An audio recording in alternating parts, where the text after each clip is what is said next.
안녕하세요. 네, 만나 뵙게 돼서 대단히 반갑습니다. 저는 소개받은 대로 전주에서 교제하고 있는 이유정입니다.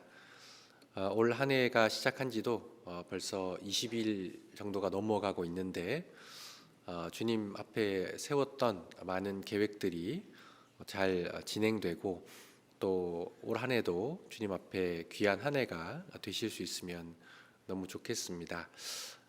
기도로 시작하도록 하겠습니다. 기도하시겠습니다. 우리를 사랑하시는 아버지 하나님 감사합니다. 저희들 영원히 지옥 형벌 가운데서 헤어나올 수 없었던 그런 존재들이었는데 예수 그리스도의 그 크시고 또 귀한 사랑으로 저희들 생명을 얻게 되었습니다. 새로운 생명으로 거듭난 저희들 새 사람으로 이 땅에서 살아갈 수 있도록 주님께서 도와주시고 은혜를 베풀어 주시옵소서. 특별히 오늘 공주교회에 많은 형제 자매님들이 주일 말씀을 듣기 위해 이 자리에 참석하셨습니다. 그 가운데 하나님께서 성령님의 능력을 더해 주셔서 저희들에게 필요한 말씀으로 저희들의 마음을 감동감화시켜 주시고 이 세상에서 빛과 소금으로 살아가기에 부족함이 없도록 저희들을 인도해 주시기를 부탁을 드립니다. 오늘에 있을 모든 일정 또한 아버지 손에 온전히 의지합니다. 모든 것 저희를 너무나도 사랑하시는 예수 그리스도의 이름으로 감사하며 기도드렸습니다. 아멘. 데살로니가전서 2장을 먼저 찾겠습니다. 데살로니가전서 2장입니다.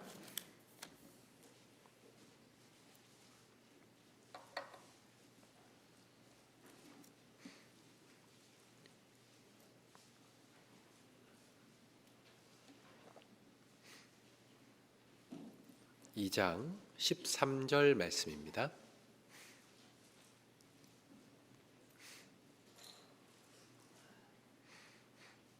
제가 읽어드리겠습니다. 이러므로 우리가 하나님께 쉬지 않고 감사함은 너희가 우리에게 들은 바 하나님의 말씀을 받을 때에 사람의 말로 아니하고 하나님의 말씀으로 받음이니 진실로 그러하다. 이 말씀이 또한 너희 믿는 자 속에서 역사하느니라. 사도 바울이 우리에게 주는 교훈 중에 하나가 오늘 데살로니가 전서에 있던 이 말씀입니다. 이 말씀을 잘 보시면 너희가 우리에게 들은 바 하나님의 말씀을 받을 때에라고 이렇게 기록이 되어 있습니다. 너희가 우리에게 들은 바 하나님의 말씀을 받을 때 이렇게 되어 있는데 이 상황은 지금처럼 우리 형제 자매님들이 말씀을 듣는 상황이라는 것을 쉽게 알 수가 있습니다. 하나님의 말씀을 받을 때에 사람의 말로 아니하고 이렇게 되어 있죠. 하나님의 말씀을 전하는 존재는 사람입니다. 하나님 그렇게 하셨어요. 그래서 대언이라는 말을 쓰죠. 자기가 직접 하는 말이 아니기 때문에 받아서 이야기한다. 그래서 대언입니다. 저도 여기서 제 개인적인 생각을 얘기하는 것이 아니죠. 하나님의 말씀을 전하려고 합니다. 그런데 어쨌든 전해지는 통로는 이제 사람이라는 것이죠. 사람은 바뀔 수 있고 또 실수할 수도 있고 또 부족한 면이 있을 수 있지만 하나님의 말씀을 받을 때에 그 다음 구절이 있죠. 사람의 말로 아니하고 하나님의 말씀으로 받음이니 이렇게 기록이 되어 있습니다. 그래서 주일날 말씀을 들으러 오신 우리 형제 자매님들이 이 말씀을 받을 때에 사람이 전해주는 말씀이지만 이 말씀을 받을 때에 이 말씀이 하나님의 말씀이다라고 그렇게 믿음으로 받으셔야 그것이 우리에게 이어지는 말씀을 보시면 하나님의 말씀으로 받음이니 진실로 그러하다. 이 말씀이 또한 너희 믿는 자 속에서 그 다음 뭐라고 되어 있습니까? 역사하느니라 이렇게 되어 있죠. 이 말씀을 하나님의 말씀이라고 듣는 여러분들의 믿음 속에서 이 말씀이 역사할 수 있다. 힘으로 능력으로 나타난다 라고 말씀을 하고 있습니다. 그래서 이 말씀은 말씀을 듣는 여러분들의 마음과 믿음이 얼마나 중요한지를 설명해 주는 말씀이라는 것을 알 수 있습니다. 그래서 오늘 여러분들 주일 말씀 들으러 오셨는데요. 정말 이 말씀 하나님의 말씀이라고 생각하고 내가 한 말씀이라도 얻어가야겠다. 또 그 말씀 가운데 내가 힘을 얻어야겠다라고 생각하시고 말씀을 들으셔야 합니다. 그냥 와서 앉아서 말씀을 듣고 시간을 보내면 아무런 유익이 없어요. 그래서 그릇을 엎어놓고 빗물을 받아보려 해도 한 방울도 그 속에 들어갈 수 없는 것처럼 우리가 마음을 열고 믿음을 가지고 이 말씀을 받으면 그게 하나님의 능력이 되는 것입니다. 그래서 오늘 여기 계신 모든 분들이 그런 마음으로 말씀을 들었으면 해서 오늘 이 말씀을 먼저 말씀 전에 이렇게 찾았습니다. 오늘은 예수님의 기도에 대한 내용으로 말씀을 좀 생각해 보려고 하는데요. 예수님은 여러 내용에서 이제 기도하셨습니다. 성경에 보면 예수님께서 기도하셨다는 내용이 여러 곳에 나오는데 오늘은 특별히 마가복음 14장에 있는 내용을 가지고 같이 생각을 해보려고 합니다. 마가복음 14장 32절을 찾겠습니다.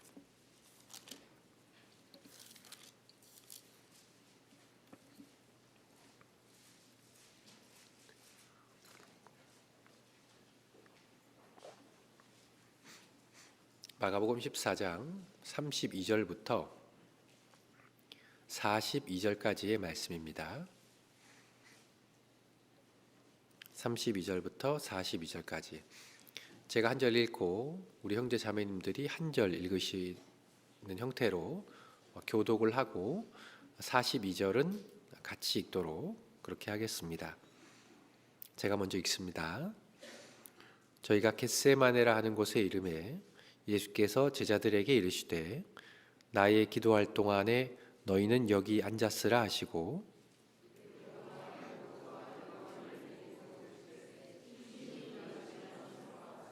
말씀하시되 내 마음이 심히 고민하여 죽게 되었으니 너희는 여기 머물러 깨어 있으라 하시고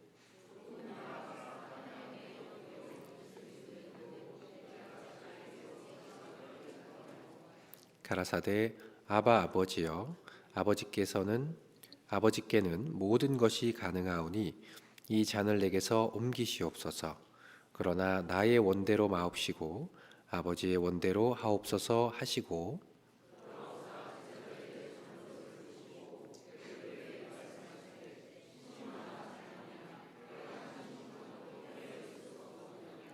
시험에 들지 않게 깨어 있어 기도하라. 마음에는 원이로되 육신이 약하도다 하시고 다시 오사 보신즉 저희가 자니 이는 저희 눈이 심히 피곤함이라. 저희가 예수께 무엇으로 대답할 줄을 알지 못하더라.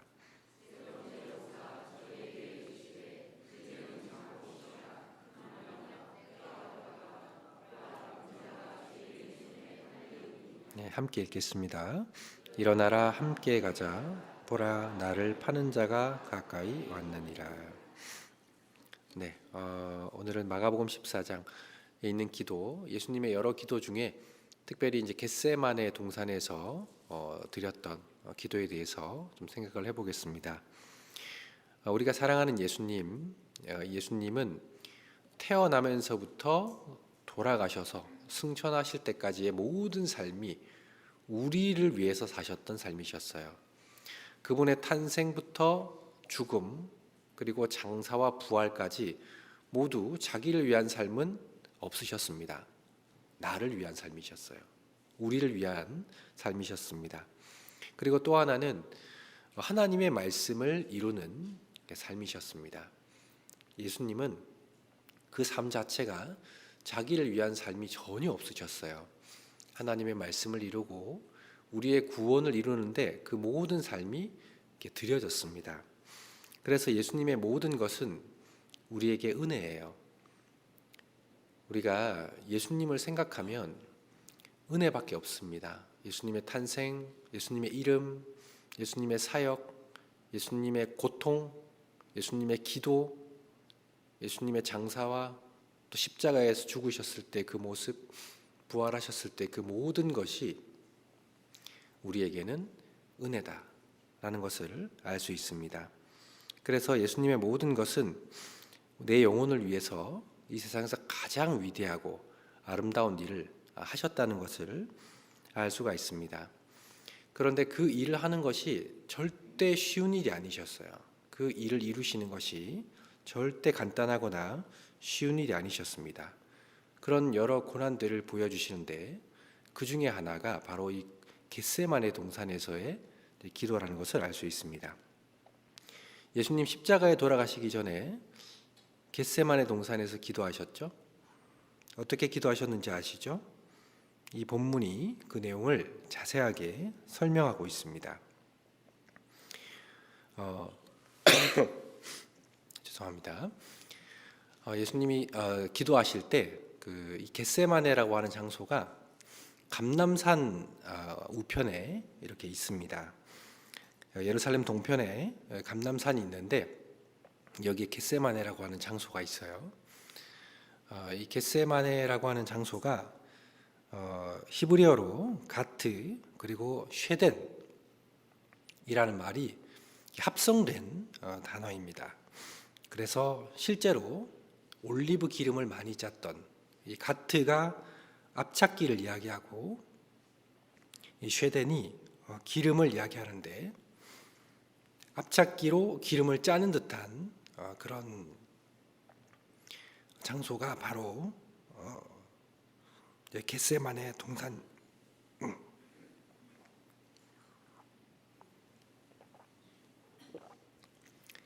생방송이라 방송 상태가 좀 좋지 않습니다. 죄송합니다.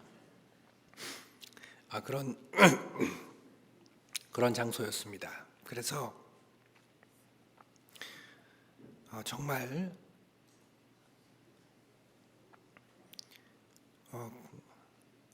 고통스럽게 기도하신 그런 장소라는 것을 우리가 알 수가 있습니다. 예수님께서 사람의 몸을 입고 이 땅에 오셨는데 그 목적을 성경에선 자세하게 설명하고 계십니다. 마태복음 20장을 한번 보시겠습니다.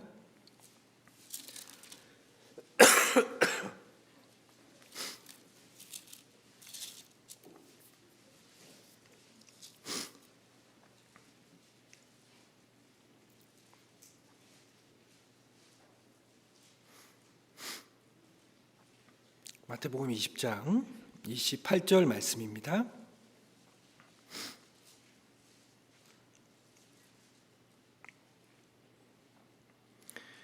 같이 한번 읽어보시겠습니다. 인자가 온 것은 섬김을 받으려 함이 아니라 도리어 섬기려 하고 자기 목숨을 많은 사람의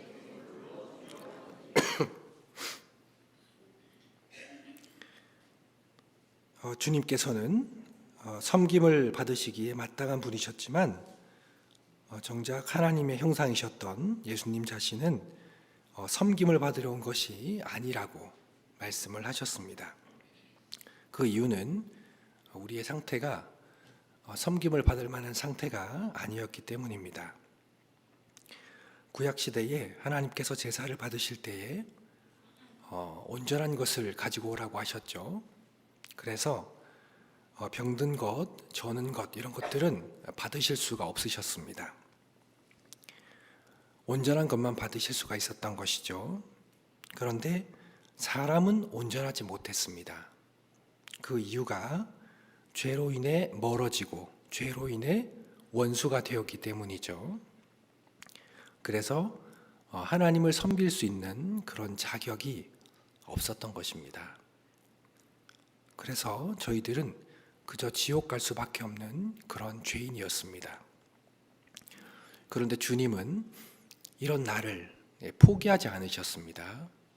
그래서 이 죄인인 나를 위해서 자기 목숨을 온전히 버리셔서 우리를 구원해 주시기 위해서 자기 목숨을 희생하시고 저희들을 구원해 주신 것이죠. 저희가 꼭 기억해야 되는 내용이 있습니다. 이것이 뭐냐면 세상에 신이라고 하는 존재들이 굉장히 많이 있어요. 여러 존재들이 있습니다. 그런데 그 세상 신들 중에 그 어떤 신이 사람을 위해서, 자기가 만든 피조물을 위해서 자기 목숨을 버려주고 그 사랑을 나타내 주셨는가? 제가 여러 종교들을 살펴보고 또 연구해보고 확인해봤지만 없어요. 그런 존재가 없습니다. 오로지 예수 그리스도, 그분만이 나를 위해서 자기 목숨을 버려주시고 자기를 희생해 주신 분이시라는 것입니다. 그래서 예로부터 오직 예수, 그 종교개혁의 5대 강령 중에 하나가 오직 예수가 있거든요. 오직 예수님만 전하게 된 것입니다. 도무지 이해할 수 없는 말씀이죠. 어떻게 창조주가 피조물을 위해서 그 모든 것을 희생해 주셨을까? 그것은 이해할 수 없는 말씀입니다. 그런데 그것이 설명되는 것이 딱 하나가 있어요. 어떻게 그것이 설명이 되냐? 바로 사랑입니다. 예수님께서 우리를 사랑해 주셨기 때문이죠. 러시아의 대문호 톨스토이가 사람은 무엇으로 사는가? 이런 질문을 던진 적이 있습니다. 그런데 그 결론이 무엇인지 아십니까? 그 결론은 사람은 하나님이 주시는 사랑으로 산다. 이렇게 결론을 맺고 있습니다. 갈라디아서 2장도 한번 보시겠습니다.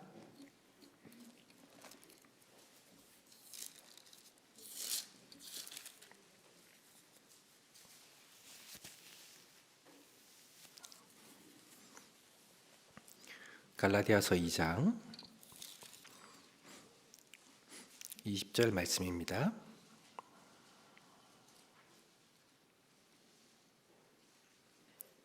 같이 한번 읽어보시겠습니다.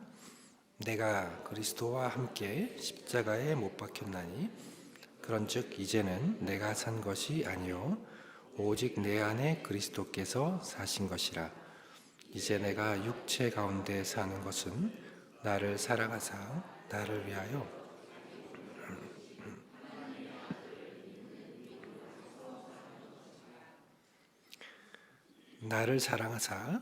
위하여 자기 몸을 버리신 하나님의 아들을 믿는 믿음 안에서 우리가 산다. 이렇게 말씀을 하고 있습니다. 그래서 그 귀한 사랑을 우리도 이제 받게 된 것이죠. 십자가의 고통을 앞두고 겟세마네 동산에서 예수님께서도 우리를 사랑하기 위해서 애쓰셨던 자리가 이 겟세마네 동산 자리라고 생각하면 그 의미가 더 좀 특별해지는 것 같습니다. 우리가 예수님에 대해서 흔히들 이야기할 때 인성과 신성을 갖추신 분이라고 말씀을 하고 또 우리가 알고 있습니다. 그 말은 예수님은 완벽한 사람이시면서 완벽한 하나님이시다라는 것이죠. 그래서 성경에 나오는 많은 이야기가 이 예수님의 인성과 신성을 설명하는 내용이 굉장히 많이 있습니다. 왜 예수님께서는 인성과 신성을 갖추시고 오셨어야 했나 생각해 보면 우리를 구원하기 위해서는 죄가 없는 분이 필요했어요. 죄가 없는 분이라고 하는 내용 속에서 우리가 예수님의 신성을 확인할 수 있습니다. 그리고 우리를 위해서 대신 죽어주실 수 있는 분은 신적인 존재가 아니라 사람이어야만 했죠. 그래서 예수님께서는 완전한 사람이기도 하셨습니다. 그래서 신성과 인성을 함께 갖추신 분이다. 그래서 그 외국 사람들은 이렇게 신앙을 고백하는데 Jesus is true God and perfect man 이렇게 자기들의 신앙을 이제 고백합니다. 완전한 하나님이시면서 완전한 사람이신 분, 그분은 전 우주를 통틀어서 예수님밖에는 없으셨던 것이죠. 그런데 이 인성과 신성이라는 것을 가지고 성경에 있는 예수님에 대한 내용들을 살펴보면 은혜되는 것이 참 많아요. 오늘 그 겟세마네 동산에서의 이야기도 이 두 가지의 내용을 같이 놓고 한번 살펴보면 굉장히 은혜가 됩니다. 자, 예수님이 그 겟세마네에서 기도하셨죠. 첫 번째, 예수님은 하나님이셨습니다. 신성이 있으셨죠. 그러면 자기가 죽을 것을 충분히 아실 수 있으셨겠죠.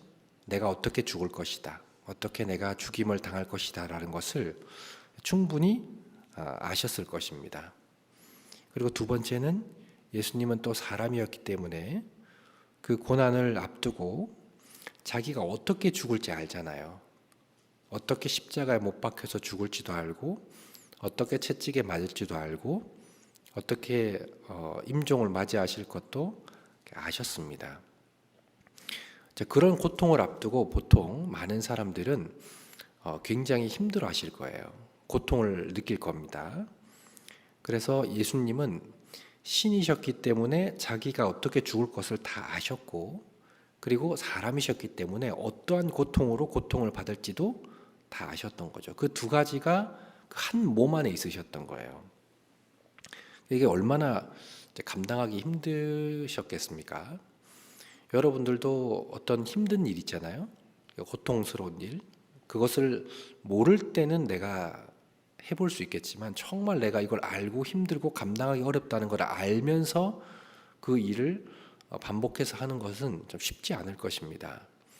예수님은 십자가의 고통이 어떤지를 생생하게 알고 계셨어요. 그걸 내가 직접 걸어가서 해야 된다라고 생각하는 것은 정말 쉬운 일이 아니었을 거라고 생각합니다. 그래서 성경을 보시면 예수님이 이렇게 표현하셔요. 다시 마가복음 14장을 가보겠습니다.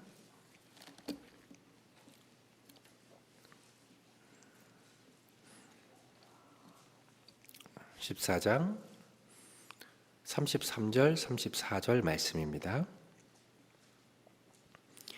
제가 읽겠습니다. 베드로와 야고보와 요한을 데리고 가실새 심히 놀라시며 슬퍼하사 말씀하시되 내 마음이 심히 고민하여, 그다음 뭐라고 되어 있죠? 죽게 되었으니 너희는 여기 머물러 깨어 있으라 하시고 되어 있습니다. 저는 이 성경 구절 보면서 참 예수님도 정말 죽게 되었으니, 내가 죽을 것 같다 라는 표현을 사용하셨다는 것에서 굉장한 위로를 얻은 적이 있습니다. 우리도 세상을 살면 참 힘든 일이 많아서 때로는 참 죽을 것 같다, 조금 죽을 만큼 힘들다 이런 표현을 가끔 쓰는데, 정말 예수님이야말로 이 십자가의 고통을 앞두고 정말 괴로워서 힘들어 하셨다는 것을, 그런 걸 말로 이렇게 표현하신 거예요. 그래서 얼마나 큰 두려움과 결단과 용기가 필요했는지를 알 수가 있습니다. 그래서 예수님도 이 세상을 살아가면서 같은 고난을 당하셨구나. 우리만 세상 살아가는 것이 힘든 것이 아니라 예수님도 이 세상을 살아가는 일에, 예수님이 짊어지셔야 될 십자가를 완성하시는 일에 정말 힘드셨구나. 그래서 우리의 연약함을 채우려지 아니하는 자가 아니요 모든 일에 우리와 한결같이 고난을 받은 분이라고 성경에 기록이 되어 있습니다. 그래서 예수님께서 이렇게 죽으실 것을 아셨고 또 굉장히 고통스러우셨던 상황이 있으셨던 거죠. 그런데 예수님이 그 상황 가운데서 선택하셨던, 어떻게 하면 이 상황을 좀 더 잘 내가 극복할 수 있을까 라고 하면서 선택하셨던 방법이 바로 기도를 하시는 거였어요. 기도. 예수님은 그 하나님의 아들이셨죠. 그래서 기도할 특권이 있으셨습니다. 하나님의 아들이 가지는 특권, 아버지에게 기도를 드릴 수 있는 것이죠. 누가는 이 겟세마네 동산에 대해서 기록하면서 예수님에 대한 습관을 좇아서 감람산에서 기도하신 내용을 이렇게 말씀을 해주셨습니다. 누가복음 22장 39절에 예수께서 나가사 습관을 좇아 감람산에 가심에 제자들도 좇았더니, 이렇게 기록이 되어 있습니다. 예수님은 육신을 입고 계셨기 때문에 육신을 입기 전에는 전지전능한 하나님이시죠. 육신을 입고 계셨기 때문에 연약하셨어요. 굉장히 약했습니다. 이사야서 성경을 보면은 마른 땅에서 나온 줄기 같다는 표현이 있는데 실제로 그랬을 것 같아요. 예수님은 흠모할 만한 아름다운 것이 전혀 없었다고 말씀되어 있죠. 예수님은 굉장히 연약한 그런 분이셨던 것 같습니다. 육체적으로 봤을 때. 자, 그런데 그런 연약한 육신을 입고 있는 동안 그런 고통스러운 일을 감당했어야만 했기 때문에 예수님께서는 이 육신을 입고 있는 동안 하셨던 일, 연약했기 때문에 하셨던 일이 무엇이었나? 그것이 바로 기도하는 일이었다라는 것입니다. 연약했기 때문에, 육신의 몸을 입고 있었기 때문에 할 수밖에 없었던 것이 바로 기도였다는 것이죠. 이것이 꼭 비단 겟세마네에서 십자가에 올라가시기 전에 하셨던 기도만 해당되는 것은 아닙니다. 예수님께서는 정말 습관을 좇아서 늘 기도하셨고, 그리고 수시로 주님 앞에 기도했습니다. 이유는 연약했기 때문에 주님께 부탁하고 주님께 맡기는 일을 하셨던 거죠. 우리도 같이 교훈을 받을 수가 있습니다. 여기 계신 형제 자매님들도 주님 안에서 구원을 받아 주님의 자녀 되신 특권을 가지고 계신 분들이잖아요. 특권은 가지고 있기만 하면 아무 소용이 없습니다. 권리는 내가 사용할 때만 그것이 의미가 있는 것이죠. 여기 여러 가지 이유로 재난지원금 받아보신 분들 있으실 거라고 생각하는데 많이들 받아보셨죠? 네, 재난지원금 신청 안 하면 안 주잖아요. 그렇죠? 권리를 행사하지 않으면 권리는 이제 사라지는 것이죠. 마찬가지로 하나님 앞에 우리가 특권을 가지고 있다면 이 연약한 몸을 가지고 있기 때문에 우리 또한 주님 앞에 늘 기도하는 그 습관과 모습이 필요합니다. 그래서 골로새서 4장을 한번 보시겠습니다.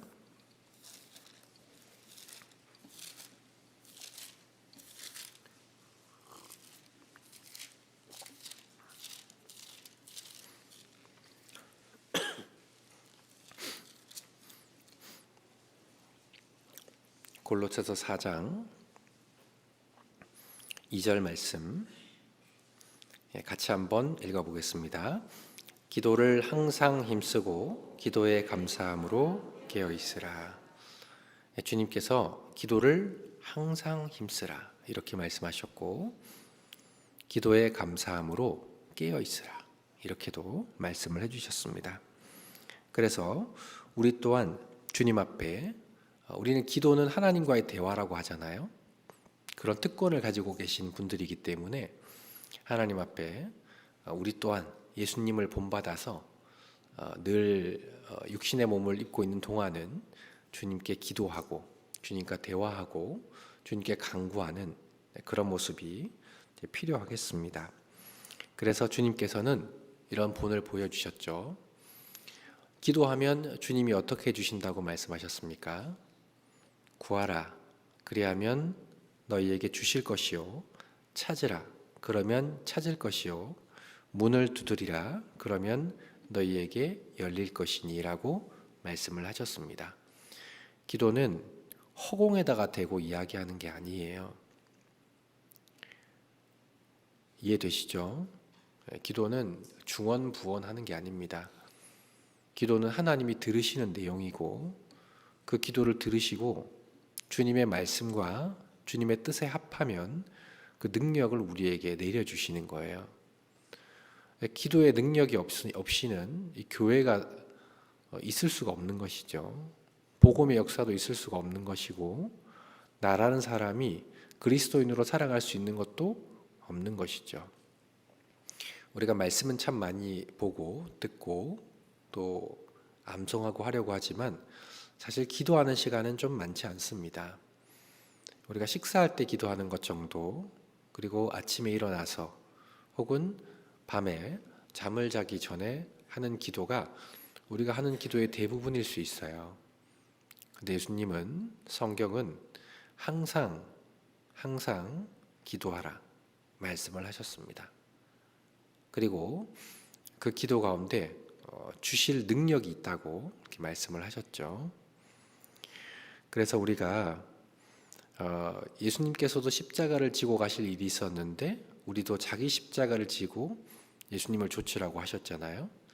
그래서 그 십자가를 질 때 반드시 필요한 것이 기도라는 것을 알 수가 있습니다. 그래서 우리도 우리의 십자가를 지고 우리의 겟세마네 동산으로 나아가야겠습니다. 기도의 내용을 좀 살펴보면 마가복음 14장을 다시 한번 가보겠습니다.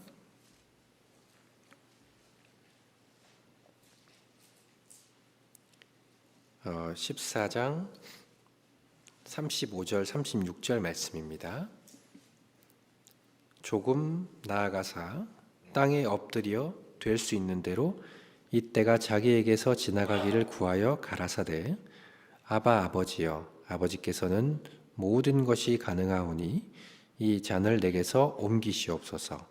그러나 나의 원대로 마옵시고 아버지의 원대로 하옵소서 하시고 이렇게 되어 있습니다. 이 겟세마네 동산에서의 기도는 크게 한 두 부분 정도로 나누어서 생각해 볼 수가 있습니다. 시작은 하나님께서 모든 것이 가능하시기 때문에 이 고통의 잔을 내게서 옮겨주시라는 기도였어요. 이거 좀 피하게 해주세요. 이 병행되는 마태복음 26장 39절을 보시면 만일 할만하시거든 이 잔을 내게서 지나가게 하옵소서라고 기도를 드렸습니다. 얼마나 떨리셨으면, 얼마나 두려우셨으면 예수님조차도 이 잔을 내게서 지나가게 해주라고, 피하게 해달라고 기도를 하셨겠습니까? 십자가에서 고통을 당하고 죽임을 당하는 것은 예수님이라고 할지라도 피하고 싶은 일, 예수님이라고 하더라도 하고 싶지 않았던 일이었어요. 예수님은 능하신 분이시고 두려움이 없으신 분이시지만 육체를 입고 계셨기 때문에 연약하셨습니다. 그래서 육체가 있잖아요. 예수님 육체가 있으셨잖아요. 육체가 있으니까 두려운 거였어요. 육체가 있으니까 피하고 싶으셨던 거죠. 이 고백은 예수님이 악심을 품고 하신 말이 아니었습니다. 사람들을 향해서 나는 저 인간들을 위해서 이 잔을 마시고 싶은 생각이 없어요, 하나님. 이런 말로 피하신 것이 아니었어요. 감당하고 싶지만 육신이 너무나 연약했기 때문에 무겁다는 말씀을 하신 것이죠. 그래서 성경에 보면 이때 하는 기도가 너무 간절해가지고 땀방울이 핏방울이 될 정도로 기도를 간절하게 하셨다고 이렇게 되어 있습니다. 얼마나 무서우셨으면, 얼마나 두려웠으면 그렇게 하셨을까요? 자, 만약에 기도가 이 부분으로 딱 끝이 나고 하나님께서 예수님의 기도를 들어주셨으면 어떻게 됐을까요? 피하게 해주십시오 라고 기도했을 때 하나님께서 오냐 피하게 해주겠다. 그래서 실제로 십자가의 고통을 피하게 해주셨어요. 자, 그럼 어떤 결말이 났을까요? 우리는 구원을 받을 수가 없습니다. 하나님의 뜻은 이루어질 수가 없는 것이죠. 예수님은 고통을 피하셨을지 모르겠지만 우리의 구원은 없는 것입니다. 실패로 끝났겠죠. 하지만 기도는 여기서 멈추지 않았습니다. 예수님은 이어서 말씀하셨습니다. 여기 보시면 36절에 가라사대 아바 아버지여 아버지께는 모든 것이 가능하오니 이 잔을 내게서 옮기시옵소서. 그 다음 뭐라고 되어 있습니까? 그러나 그러나 나의 원대로 마옵시고 아버지의 원대로 하옵소서 이렇게 되어 있죠. 이 그러나가 참 중요합니다. 반전이 있는 거죠. 그러나 나의 원대로 하지 마시고 아버지의 원대로 하라고 기도를 드리고 있습니다. 예수님은 세상을 사랑하셔서 기꺼이 그들을 위해서 죽어주실 마음이 있으셨어요. 우리를 위해 죽어주실 마음이 있으셨습니다. 하지만 육신이 있기 때문에 두려운 마음도 있고 피하고 싶은 마음도 있으셨던 거예요. 주님의 일을 받았을 때에 두 가지의 마음이 예수님 속에서 무엇을 일으켰다? 갈등을 일으켰다는 거예요. 그들을 위해 죽고 싶은 마음도 있지만 죽기 싫은 마음도 있는 거예요. 희생하고 싶지만 희생하기에는 너무나 고통스러운 것을 아는 겁니다. 예수님이 이걸 놓고 기도하신 거예요. 이걸 놓고 땀방울이 핏방울이 되도록 기도하셨습니다. 갈등이 생긴 거예요. 그렇죠? 여러분, 저희도요, 이 정도만한 그 상황은 아니지만 우리 삶 속에서 이런 갈등들을 하면서 살아갑니다. 신앙생활할 때 우리가 신앙생활하면서 당연히 가지고 있는 마음이 주님을 사랑하는 마음이죠. 주님 사랑하는 마음이 있으시잖아요. 그리고 교회를 사랑하는 마음이 있어요. 그리고 말씀을 듣다 보면 격동을 받기도 합니다. 힘을 받기도 하고요. 하지만 그렇게 말씀을 듣고 주님을 사랑하는 마음으로 세상에서 주님의 말씀대로 살아가려고 딱 하면은 두려운 마음이 생기죠.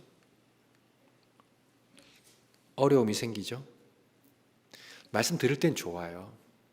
근데 그 말씀을 그대로 실천하려고 정작 세상에 나가면 갈등되는 일 없으십니까? 자기 십자가를 지고 그래, 내가 정말 예수님 따라서 예수님께서 그렇게 고통스러우셨는데 나도 그 예수님의 희생을 따라서 살아야겠다라고 다짐하지만 교회당 문 밖을 나가는 순간, 집으로 들어가는 순간 내 마음속에서 갈등이 일어나지 않습니까? 주님 앞에서 희생해야 되는 상황이 생길 때 그렇게 살아야, 내 뜻이 아니라 주님 뜻대로 살아야만 하는 것을 알 때 나는 좀 더 편리를 원하고 내 육신의 욕망과 목표를 향해 살아가기를 원하는데 하나님의 말씀은 그게 아니라고 이야기를 할 때 여러분 갈등 생기지 않으십니까? 우리가 신앙생활을 늘 용기 있고 담대하게만 살아갈 수 있는 것은 아닌 것 같아요. 하지만 그래서 예수님이 하신 이 기도의 장면을 보면서 우리가 위로를 얻을 수 있는 겁니다. 예수님도 그렇게 하셨거든요. 그 상황 속에 네가 십자가를 져야겠다라는 상황 속에 그 기도를 드렸어요. 정말 헌신하고 싶은 마음, 희생하고 싶은 마음도 있지만 죽고 싶지 않은 마음도 있는 그런 기도 가운데서의 갈등이었습니다. 그렇지만 그 기도의 마지막을 보십시오. 그러나 나의 원대로 마옵시고 아버지의 원대로 하옵소서 하시고 이렇게 되어 있잖아요. 예수님께서 마지막에 하셨던 말씀은 그 잔이 물러갔으면 좋겠습니다. 하지만 내 뜻대로 하지 마시고 아버지의 뜻대로 되기를 원하나이다 라고 이야기를 하고 계십니다. 우리의 기도도 사실 이런 모양으로 변해가야 합니다.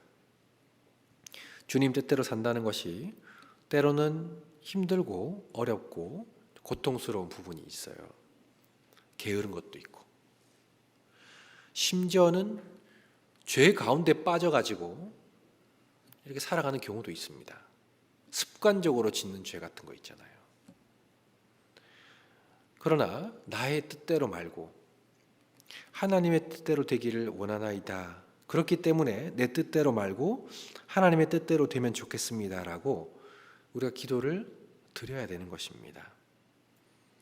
예수님 기도 보면요, 그 기도 드릴 때 그 목적과 내용이 자신을 향해 가는 게 아니라 기도의 방향성이 있거든요. 보시면 그 기도가 하나님을 향해서 나간다는 것을 알 수가 있습니다. 그 기도가 나를 향해 있었어요. 처음에는 이 잔을 피하게 해달라는 것은 내가 고통을 덜 받지 않겠다는 거잖아요. 나를 향해 있잖아요. 그런데 예수님의 기도가 점점 주님을 향하죠. 그러나 나의 원대로 하지 마시고 하나님의 뜻대로 되면 좋겠습니다 라고 기도를 바꾸죠. 이것이 내가 정말 육신적으로 원해서가 아니라 이 말씀을 통해서 내가 아는 것, 깨달은 것, 이렇게 해야 하는 것이 옳다라는 것을 알고 있기 때문에 하나님의 말씀을 기반으로 한 기도의 변화가 생긴 거예요. 우리의 기도도 그렇게 되면 좋겠습니다. 그래서 마태복음 6장 33절에 보시면 너희는 먼저 그의 나라와 그의 일을 구하라. 그리하면 이 모든 것을 너희에게 더해 주시겠다고 말씀을 하셨습니다. 우리가 식사기도 할 때 식사기도 하시잖아요. 혹시 식사기도 어떻게 하십니까? 이렇게 아마 기도하실 거라고 생각하는데 이걸 먹고 건강하게 살 수 있게 해주세요. 이렇게 기도하실 거라고 생각합니다. 그런데 그 기도의 내용이 처음에는 내가 건강할 수 있게 도와주세요라고 기도하다가 기도의 내용이 조금씩 바뀌어요. 이 음식을 먹고 이 건강을 가지고 주님의 뜻대로 살 수 있게 주님을 위해 살 수 있는 건강을 위해서 저에게 이 식사를 했을 때 주님께서 영향을 주시고 힘을 주시기를 원합니다. 좀 바뀌어요, 내용이. 내가 남은 삶을 건강하게 살기 위해 기도했다면 처음에 신앙 안에서 신앙을 성장하다 보면은 그 기도의 내용이 하나님과 관련된 것으로 바뀌게 됩니다. 방향성을 가지는 거죠. 학생분들 있다면 공부할 때 그럴 수 있잖아요. 하나님 이번 시험 100점 맞게 해주세요. 그렇게 단순하게 기도할 수 있잖아요. 그런데 기도의 내용이 좀 바뀝니다. 시간이 흘러서 신앙을 배워가면 주님 제가 공부를 잘할 수 있게 해주세요. 그러나 이 공부가 저를 위한 것이 아니라 하나님의 나라를 위한 혹은 전도를 위한 쓰임이 될 수 있게 주님 도와주세요 라고 기도하게 됩니다. 사업하시는 분들은 돈을 많이 벌 수 있게 해주세요. 사업이 잘 될 수 있게 해주세요. 처음엔 그렇게 기도하실 수 있겠죠. 그런데 나중에 기도가 바뀝니다. 이 사업이 잘 되는 것도 그리고 돈을 많이 버는 것도 저를 위해서가 아니라 하나님의 영광을 위해서 쓰일 수 있도록 그렇게 해주시라고 그 기도의 내용이 바뀌는 거죠. 이 잔을 내게서 지나가게 하옵소서 이렇게 기도를 하다가 그러나 나의 원대로 마옵시고 아버지의 원대로 아버지의 뜻대로 되기를 원한다 라는 기도가 우리의 삶 속에서 이루어져야겠다 이렇게 생각이 됩니다. 그래서 이 겟세마네 동산을 잘 묵상하면 나의 생각에 하나님의 마음과 하나님의 말씀을 끼워 맞추는 것이 아니라 하나님의 마음과 하나님의 말씀에 내 생활과 내 마음을 맞추어 드리는 것. 제 뜻은 이렇습니다. 제 욕심은 이렇습니다만은 제 뜻대로 하지 마시고요. 저 주님 것이라는 거 알고 있어요.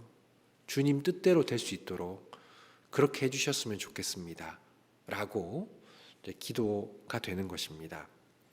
그래서 예수님이 하셨던 그 갈등 속에 그리고 그 기도 속에 우리에게 적용할 수 있는 그런 귀한 말씀이 들어있는 것이죠. 그래서 우리가 하나님의 뜻을 잘 알아야 돼요. 아버지의 뜻대로 되기를 원하나이다 이렇게 되어 있죠. 그래서 우리가 성경을 잘 살펴보고 말씀을 주의 깊게 들어야 되는 이유가 바로 거기에 있습니다. 내 뜻대로 살지 않고 하나님의 뜻대로 살려면 하나님의 뜻을 알아야겠죠? 그래서 잠언 2장을 한번 보겠습니다.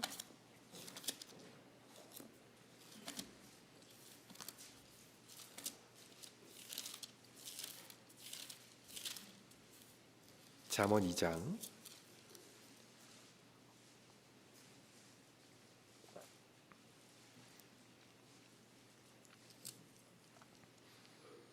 1절부터 5절까지의 말씀을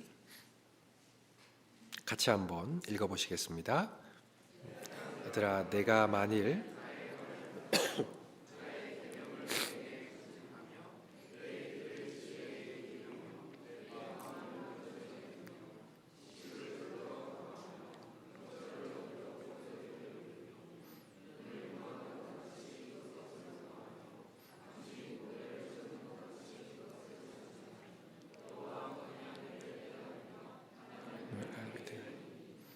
여기 보시면 내가 만일 나의 말을 받으며 나의 계명을 내게 간직하며 귀를 기울이고 마음을 쓰고 은을 구하는 것 같이 감추인 보배를 찾는 것 같이 찾으면 여호와 경외하기를 깨닫고 하나님을 알게 된다 돼 있죠. 그냥은 안 되는 거예요. 우리가 아버지의 뜻대로 되기를 원하나이다라는 기도가 제대로 되려면 아버지의 뜻을 알아야 하는데 아버지의 뜻은 그냥 알아지는 것이 아니라는 겁니다. 은을 구하는 것 같이 감추인 보배를 찾는 것 같이 간절한 마음으로 정말 그렇게 살기를 원하는 사람들이 찾아야 찾아지는 거예요. 단순히 성경 내용 안다는 게 아닙니다. 정말 간절한 마음으로 주님의 뜻을 구하고자 하는 사람들에게만 깨달아질 수 있는 거예요. 그래서 이스라엘 사람들이 하나님을 몰랐다고 되어 있잖아요. 그들이 성경을 몰랐습니까? 아니죠. 그들은 박사였습니다.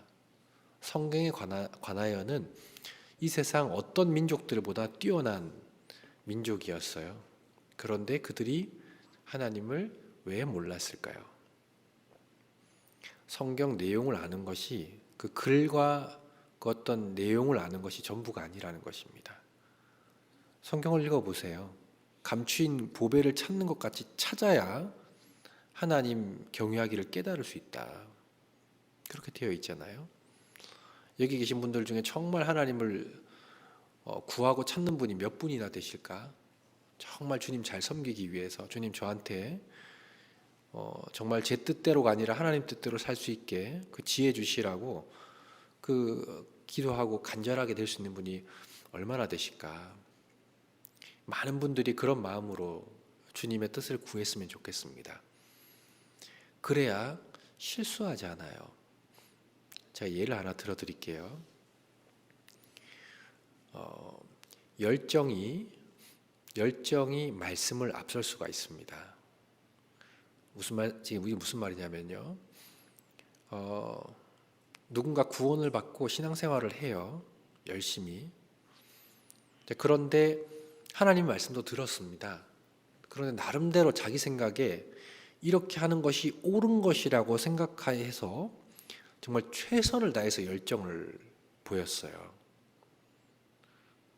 그런데 이게 성경 말씀하고는 전혀 맞지를 않는 겁니다. 자기 나름대로 열심을 낸 거예요. 열정을 낸 겁니다. 열심히 있어요. 그런데 하나님하고는 상관이 없는 겁니다. 방향이 틀리고 내용이 틀린 거죠. 그러면 얼마나 아쉽겠어요. 힘은 힘대로 드리고 노력은 노력대로 했는데 하나님 앞에 의미 없는 삶이 된다. 그래서 우리가 먼저 알아야 될 것이 평생에 자기 옆에 두고 읽어서 그 하나님 여호와 경외하기를 잘 배우는 것이 필요합니다. 그래서 바로 알고 바로 믿을 수가 있는 것이죠. 그래서 우리가 독단적인 생각에서 벗어나서 하나님의 말씀대로 살아갈 수 있도록 이 성경에 대한 내용들을 간절한 마음으로 살펴볼 필요가 있습니다. 그래서 이 잔을 내게서 옮기시옵소서, 피하게 해주시옵소서 하고, 그러나 나의 원대로 마옵시고 아버지의 원대로 되기를 원하나이다 라고 기도하셨죠. 그리고 우리가 겟세마네 기도에서 또 교훈을 얻을 수 있어야 되는 것 중에 하나가, 생각해 볼 수 있는 것 중에 하나가, 한번 같이 생각해 보죠. 예수님께서 이 기도를 통해서 얻은 것이 무엇일까? 예수님이 기도하셨잖아요. 겟세마네 동산에서. 겟세마네 동산에서 기도하시고 얻은 것이 무엇일까? 여러분 놀라운 것은요. 그 예수님께서 이 겟세마네 동산에서 기도하셨을 때, 기도하시고 나서 기도를 통해서 십자가의 고난 그 자체가 사라진 것은 아니라는 거예요. 이거 이해되십니까? 기도하신 목적이 이 고통이 좀 없었으면 했는데, 그래서 기도한 건데, 기도해서 결국 십자가의 고통이 없어지지가 않았어요. 자, 기도를 하나, 기도를 하지 않으나 예수님은 십자가에서 죽을 수밖에 없는 상황이었습니다. 그럼 기도 뭐라고 해요? 예수님 왜 기도하셨을까요? 기도해도 십자가에 못 박혀야 되고 기도 안 해도 십자가에 못 박혀야 되는데, 이 기도해서 얻은 유익이 도대체 뭘까요? 왜 이런 기도를 하셨을까요? 그것도 그렇게 간절하게. 우리가 이걸 생각해 볼 필요가 있겠죠. 주님은 기도 가운데 고민하셨습니다. 아까 갈등이 있었다고 말씀드렸죠. 그리고 훤히 보이는 고생길을 앞두고 그 마음이 고민으로 죽게 되었다, 이렇게 말씀하셨는데, 기도를 통해 걱정과 이 기도를 통해서요 얻을 수 있었던 것이 그 십자가로 가야 될 상황에 대한 마음을 굳힐 수가 있었다는 것입니다. 기도의 전과 후가 어떤 차이가 있었냐? 기도 전은 불안했어요. 떨리죠. 고통스러웠죠. 땀방울이 핏방울이 될 것 되는 그런 그 고통 속에 있으셨잖아요. 기도하고 나서 예수님이 얻으셨던 유익은 평강이셨습니다. 마음을 다잡을 수 있었어요. 기도 후에는 더 이상 마음이 어지럽거나 두렵거나 괴롭지 않으셨습니다. 기도 후에 결단이 쓴 거예요. 그렇죠? 자, 우리가 기도를 통해서 예수님이 그걸 피하게 해주시라는 내용으로만 좀 생각하면 예수님은 얻으신 것이 아무것도 없어요. 그런데 우리가 이 기도를 통해서 얻을 수 있는 유익, 과연 예수님께서 무엇을 이 기도를 통해서 얻으셨을까? 십자가로 올라갈 결단을 그 기도 가운데서 이루셨다는 겁니다. 마음과 생각을 그 기도를 통해서 지키신 거죠. 부들부들 떨면서 가신 것이 아니라, 내가 감당해야 될 일이구나라는 것이 기도를 통해서 마음이 다 잡힐 수가 있었던 거예요. 하나님과의 대화를 통해서. 우리도 우리의 기도를 통해서 얻을 수 있는 것이 무엇일까? 물론 그 기도의 내용이 직접적으로 이루어질 수 있으면 참 좋겠습니다. 하지만 우리가 진정 걸어야 되지만 선뜻 용기를 내지 못하는 주님의 일들, 때로는 힘들고 때로는 귀찮고 때로는 어렵게 느껴질 수 있는 그런 신앙의 걸음들을 주님께 아뢰고 주님의 뜻대로 되기를 기도할 때 주님께서 우리의 마음을 지키고 그 일을 행할 수 있도록 도우신다는 거예요. 이거 이해되십니까? 우리가 주님의 뜻대로 살아가는 것이 그냥 이렇게 살아갈 수 있는데요, 불편하고 괴롭고 이거 어떻게 하나 고민 가운데 살 수도 있고, 이 기도를 통해서요 우리의 마음을 다 잡아서 온전한 마음으로 그 일을 행할 수도 있다는 겁니다. 빌립보서 4장을 한번 보시겠습니다.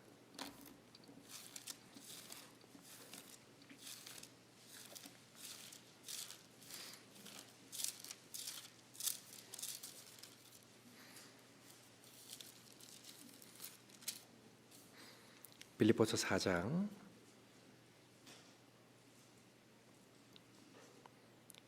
6절 7절 말씀, 이 말씀도 같이 한번 읽어보겠습니다.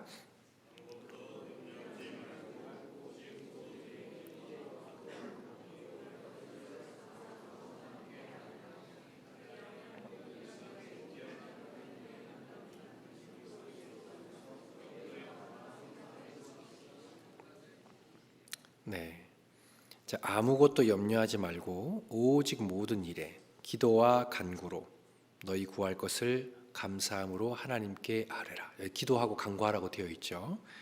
자, 그리하면 얻어지는 것이 무엇입니까? 그리하면 모든 지각에 뛰어난 하나님의 평강이 그리스도 예수 안에서 너희에게 복을 주실 것이다.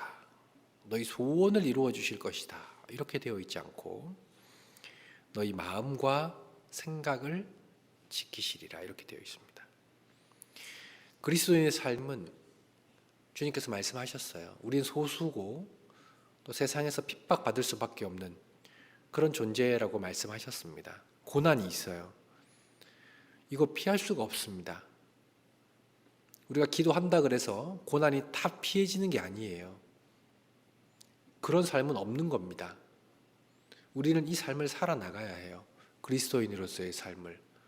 때로는 기쁘고 감사가 있지만 고난은 없을 수 없는 삶입니다. 기도한다고 그게 다 피해지는 게 아니라는 거예요.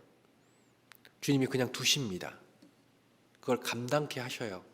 예수님이 십자가를 감당케 하신 것처럼 우리에게도 그냥 감당케 하십니다. 침묵하시고. 그런데 우리가 그것을 통해서 얻을 수 있는 유익이 무엇이라고요? 기도하기 전과 기도하기 후는 너무나 확연한 차이가 있습니다. 우리의 마음속에 결단이 서는 거예요. 예수님을 향한 사랑과 믿음이 강해지는 겁니다. 하나님을 신뢰하는 마음으로 나갈 수 있는 거죠. 여러분, 그 카타콤의 순교자들에 대한 내용 우리가 조금씩 알고 있잖아요. 거기 보면 이제 원형 경기장, 콜로세움 같은 데서 옛날 이제 하나님 믿는다 그러면 잡아다 놓고 사자밥 되기도 하고 그렇게 했잖아요, 그죠? 구경거리 되게, 로마 사람들 구경거리 되게끔. 여러분, 그 무서웠을까 안 무서웠을까요? 사자가 나 잡아먹으러 와요. 저 어서 와서 먹어라. 그러진 않을 거 아니에요? 얼마나 두렵겠습니까? 다른 사람들도 다 보고 있고 엄청 부끄럽기도 하고 두렵기도 하고. 근데 그때 많은 순교자들이 그 자리에서 뭐 했을까요? 네, 기도했습니다. 무릎을 꿇었어요. 주님 앞에. 원망의 기도했을까요? 왜 저를 사자밥 되게 하셨습니까? 하필 저를. 그렇게 기도 안 하셨거든요. 주님께 찬양을 부르며 이렇게 희생될 수 있는 것에 대한 감사의 기도를 드리면서 그들의 마음을 다잡았습니다. 두려웠어요. 사자밥 되는 게 왜 안 두렵습니까? 두렵죠. 무섭죠. 그런데 기도로 그 마음을 다잡았어요. 우리가 잘 알고 있는 그 손양원 목사에 대한 이야기가 있습니다. 첫째 아들과 둘째 아들이 하나님 믿는 이유로 죽었죠. 그의 기도를 들어보십시오. 원망이 아니에요. 한 아들 순교하는 것도 귀한데 두 아들 순교해 주셔서 감사합니다. 내 자식들 중에 가장 아름다운 첫째와 둘째가 주님께 바쳐질 수 있어서 감사합니다. 손양원 목사가 괴롭지 않았겠습니까? 자기 아들이 죽었는데. 근데 감사의 기도를 해요. 기도로 얻을 수 있는 유익이 무엇이라고요? 너희 마음과 생각을 지키시리라. 신앙에 큰 힘이 됩니다. 주님이 기도할 길을 열어놓으셨어요. 그래서 항상 기뻐하라 쉬지 말고 항상 기뻐하라 쉬지 말고 기도하라 범사에 감사하라가 나와 있는 겁니다. 그리고는 자기 아들을 쏘아 죽였던 그놈을 양자로 받아들이잖아요. 그렇잖아요. 놀랍지 않습니까? 죽이고 싶지 않았겠어요? 자기 아들 죽인 그놈을. 여러분이면 가능하시겠습니까? 저 같아도 불가능할 것 같아요. 어떻게 그게 됐을까? 그런 마음이 됐을까? 예수 그리스도의 사랑이 자기의 마음속에 가득 채워지고 그러한 신앙이 되고 그 기도 가운데 주님 앞에 더 선한 길을, 더 좋은 길을 보여달라고 얼마나 울부짖고 각오를 다지셨겠습니까? 그리고 나서 나온 결과들이라고 생각해요. 그래서 기도의 힘이 그리스도인을 통해서 나타나는 겁니다. 그 모습을 보고 세상 사람, 많은 사람들이 하나님 살아계시는구나, 하나님 사랑이 저런 것이구나 라는 것을 깨닫지 않습니까? 예수 그리스도가 위대하신 이유는 그 사랑을 그런 형태로 표현해 주셨기 때문이에요.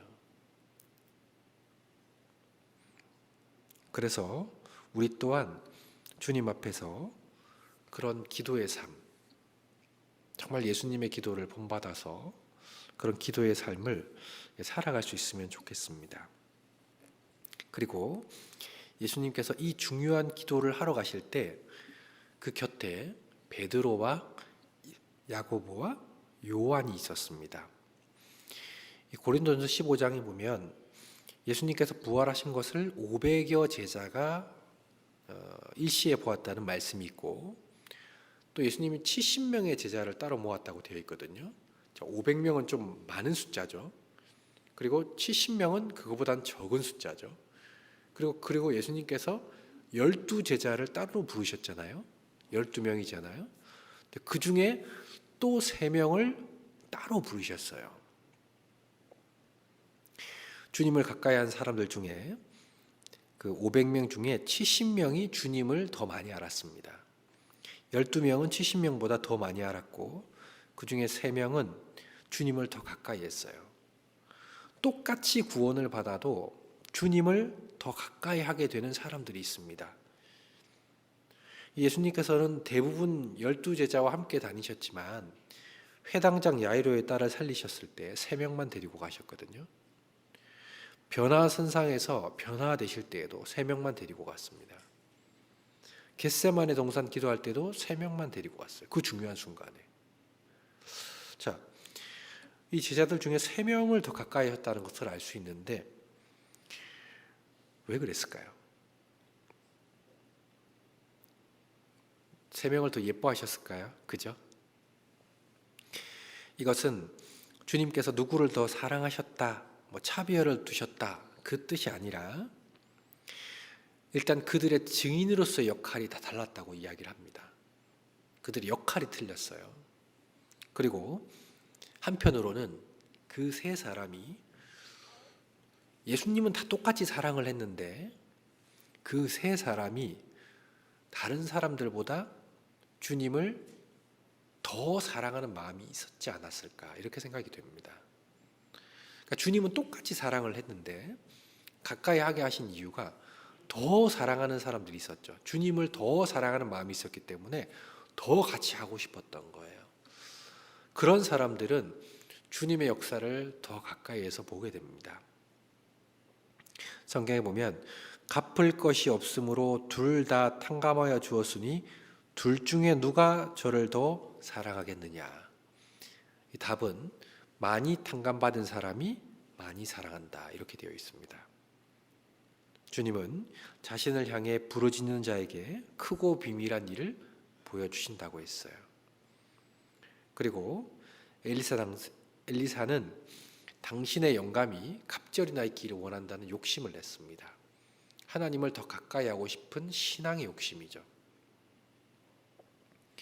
그래서 주님 앞에 더 가까이 할 수 있는 제자들이 된 겁니다.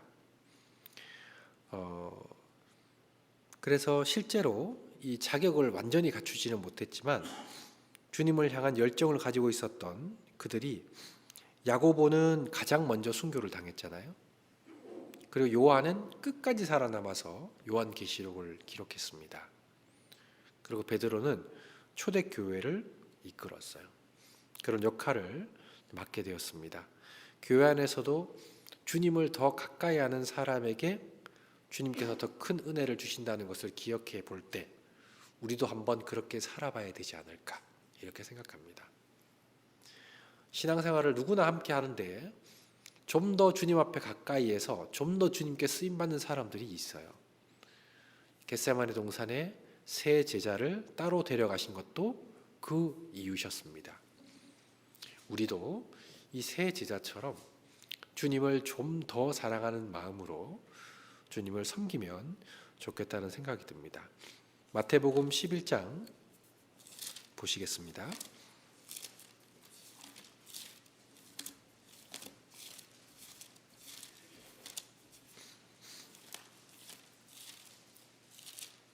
마태복음 11장 12절 말씀 제가 읽어드리겠습니다. 세례 요한의 때부터 지금까지 천국은 침노를 당하나니 침노하는 자는 빼앗느니라, 이렇게 되어 있습니다. 여기 침노라는 단어가 있죠. 우리가 일상에서는 잘 쓰지 않는 게 말입니다. 또 이제 빼앗는다는 표현이 있는데요. 천국을 빼앗는다라고 이렇게 표현되어 있어요. 들어간다, 천국을 받는다 이렇게 말씀되어 있지 않고 천국을 빼앗는다. 이 빼앗는다라는 그 의미가 비아제타이라 그러는데요. 이게 중간태적인 표현이라고 합니다. 이게 무슨 말이냐면은 그리스도인과 하나님의 나라 영역에서 천국을 빼앗을 수도 있고 사단 마귀의 힘으로 천국을 빼앗을 수도 있고 그 사이에 있다는 거예요. 여러분, 천국은요, 하나님께서 침노하는 자, 원하는 자, 간절하게 구하는 자에게 주어지는 것이라고 말씀하셨습니다. 빼앗는다. 신앙의 욕심을 이야기하는 거예요. 주님을 향한 열정을 말하는 것입니다. 우리가 신앙생활을 오래 하다 보면 가장 빨리 식어버리는 것이 열정이에요. 우리 패션 오브 크라이스트라고 할 때 패션이 열정이거든요. 예수님은 이 세상을 향한 열정이 있으셨습니다. 그래서 열렬하게 사랑하셨죠. 십자가에서. 우리도 구원을 받고 정말 처음 첫사랑, 예수님을 처음 만났을 때 그 감동이 있습니다. 그런데 1년, 5년, 10년이 흘러가면 이 루틴한 삶 속에서 매너리즘이 빠지기 쉬운 신앙을 살아가게 돼요. 그렇게 살면 안 됩니다. 우리에게 필요한 것, 21세기에 정말 성경에 표현되어 있지 않습니까? 그들이 피리를 불어도 함께 춤추지 않고 곡을 해도 함께 울지 않는 세대.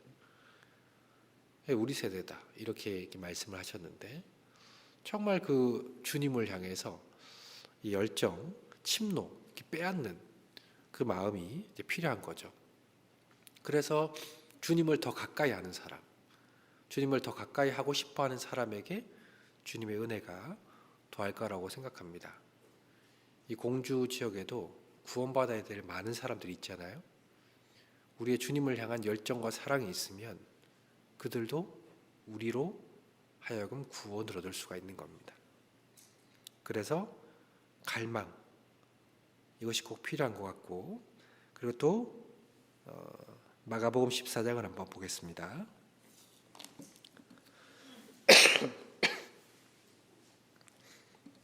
마가복음 14장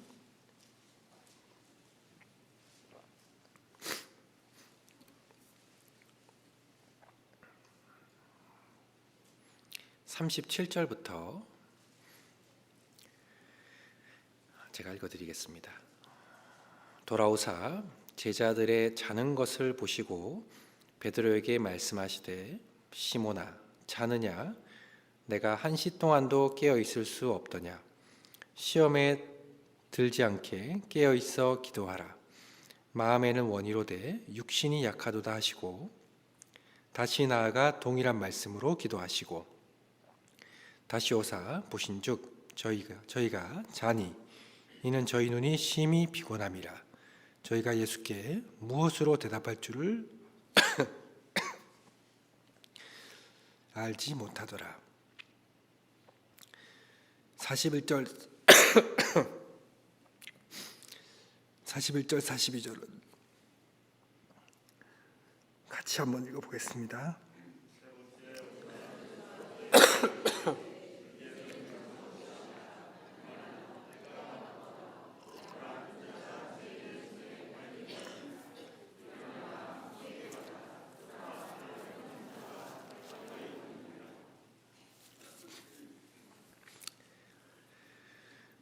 안타깝게도 제자들은 그 깨어 있으라는 주님의 부탁을 제대로 지키지 못하고 3번이나 졸며 잤습니다. 피곤했을 수도 있는데요. 수제자라고 했던 그들의 모습과 십자가의 고난을 앞두고 땀방울이 핏방울이 될 정도로 기도하셨던 예수님의 모습은 너무 대조가 됩니다. 이 신앙적으로 중요한 순간에 잠을 자고 있는 그들의 모습을 보면서 주님께서 건네주신 말씀입니다. 특별히 누가복음 기자는 이 부분을 2번이나 의도적으로 강조하셨습니다. 주님은 그들의 연약함과 피곤함을 잘 아셨어요. 그래서 원망어려서 하신 말씀이 아닙니다.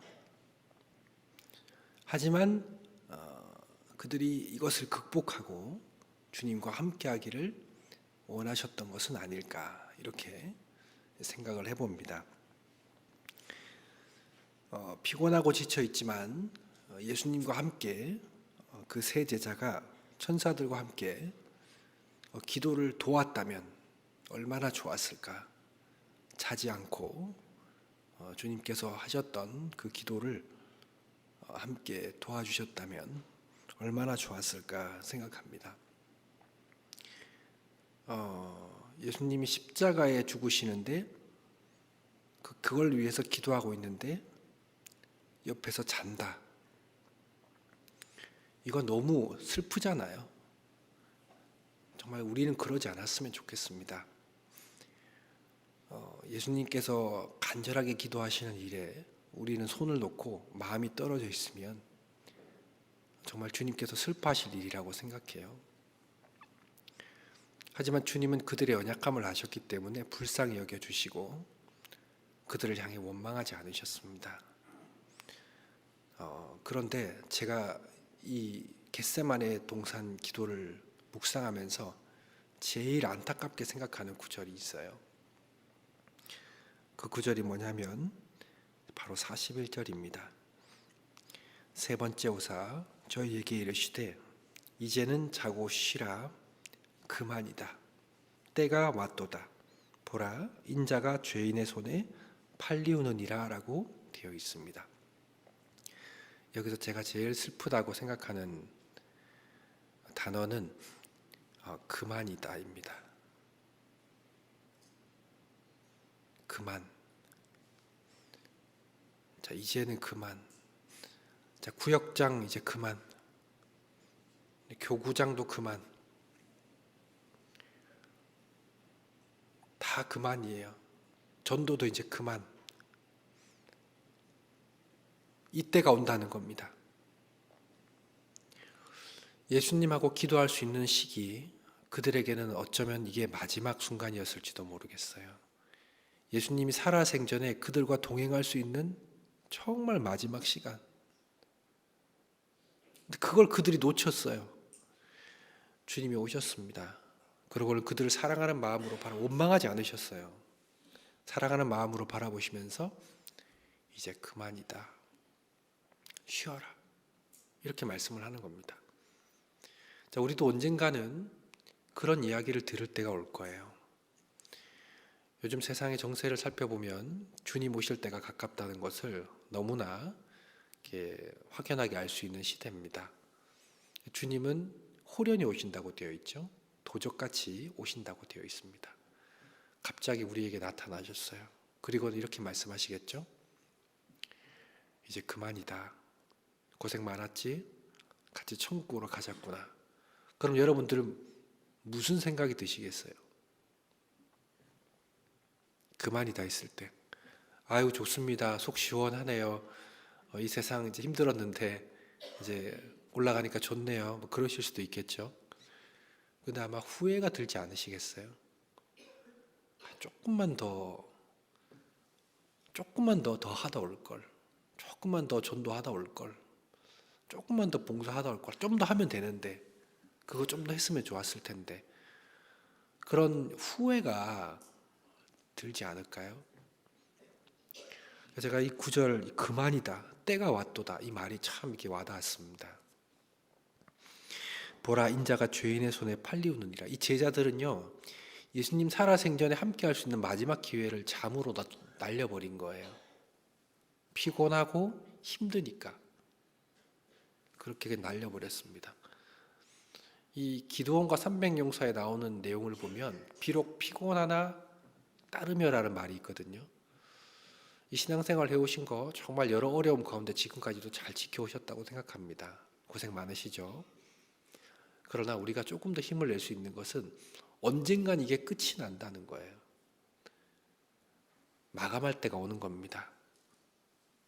그때가 오기 전에 우리가 할 수 있는 일, 주님 앞에 드릴 수 있는 것들을 최대한 힘껏 잘하고 주님을 만났으면 좋겠습니다. 주님도 그걸 바라시지 않을까요? 우리가 이 말씀을 보면서 그런 마음이 들었으면 좋겠습니다. 천하의 범사가 기한이 있고 모든 목적이 이룰 때가 있다, 이렇게 말씀하셨죠. 때가 있다, 이렇게 말씀하셨는데 더 이상 주님의 뜻대로 살 수 없는 때가 오기 전에 주님 앞에 우리가 더 헌신할 수 있는 시간 되면 좋겠습니다. 그리고 마지막에 보시면 42절에 일어나라 함께 가자 나를 파는 자가 가까이 왔느니라, 이렇게 되어 있습니다. 자, 이거 좀 잘 모르시는 분들이 있으시던데 예수님께서 그들에게 그만이다 하시고 마지막으로 부탁하신 게 있어요. 일어나라, 그다음 뭐라고 되어 있죠?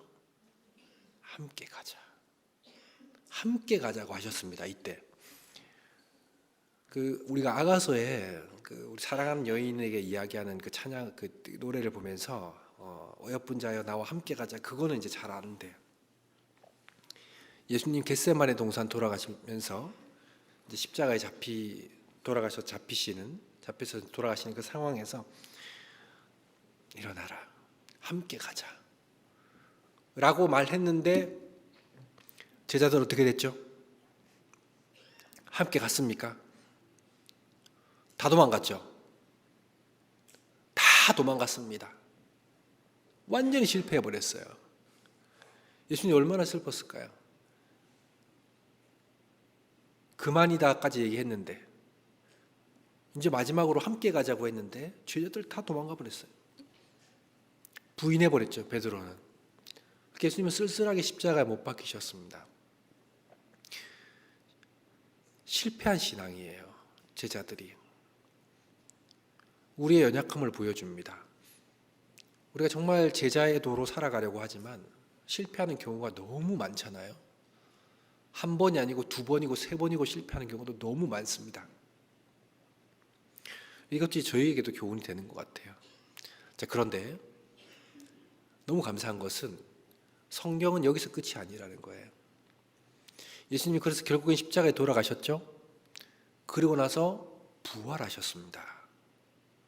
그리고 예수님이 바로 천국 가지 않으셨어요. 누구 찾아갔죠? 제자들 다시 찾아가요.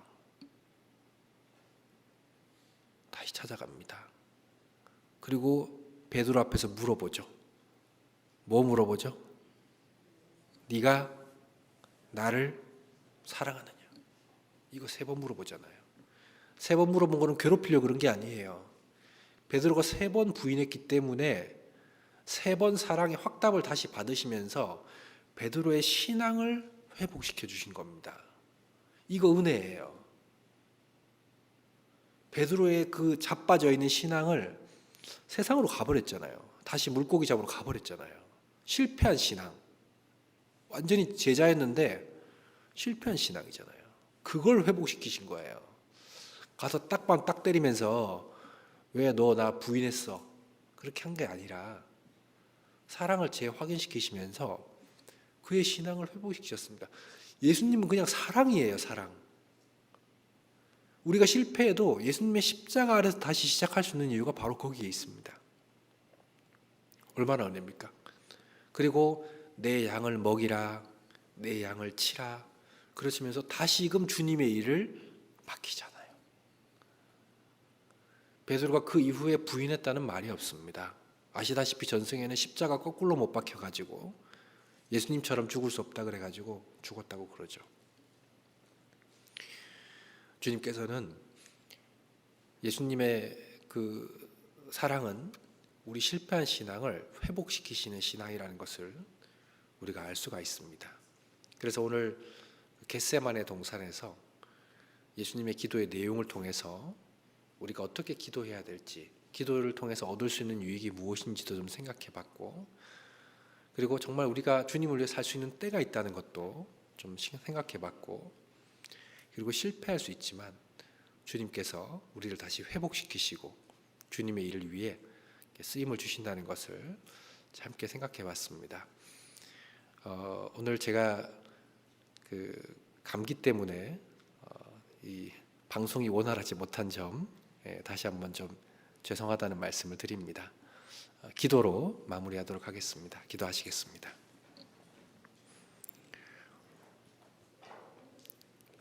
우리를 사랑하시는 아버지 하나님 감사합니다. 저희들에게 하나님의 말씀을 허락해 주신 것은 복 중에 복이요 은혜 중에 은혜인 줄 압니다. 오늘 예수님의 기도를 통해서 우리가 얻을 수 있는 교훈을 마음속에 잘 새길 수 있도록 도와주시옵소서. 듣고 잊어버리는 자가 되지 않고 행하는 자가 되게 도와주시옵소서. 우리 공주교회 형제 자매님들의 마음을 하나로 모아주시고 사단 마귀가 이 가운데 틈타지 않을 수 있도록 도와주시고, 우리 목사님을 필두로 정말 이 공주 지역에 이뤄진 많은 영혼들에게 주님의 복음이 활발하게 전해질 수 있도록 주님 도와주시기를 부탁을 드립니다. 오늘의 말씀에 처음부터 끝까지를 살펴주신 아버지 하나님께 진심으로 감사를 드리면서 저희를 너무나도 사랑하시는 예수 그리스도의 이름으로 감사하며 기도드렸습니다. 아멘.